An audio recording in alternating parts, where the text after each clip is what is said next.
You ask Tiger to solve. This deals with linear equations with one unknown. The final result is x equals -5. Let's solve it step by step. Simplify the expression. Expand the parentheses. Simplify the arithmetic. Multiply the coefficients. Group like terms. Simplify the arithmetic.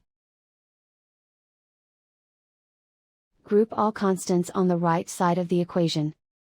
Add 10 to both sides.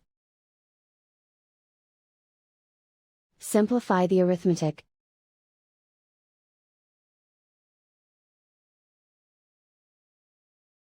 Isolate the x. Divide both sides by -48. Cancel out the negatives. Simplify the fraction. Move the negative sign from the denominator to the numerator.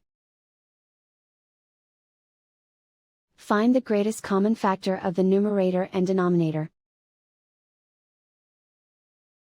Factor out and cancel the greatest common factor. And so the final result is x equals -5.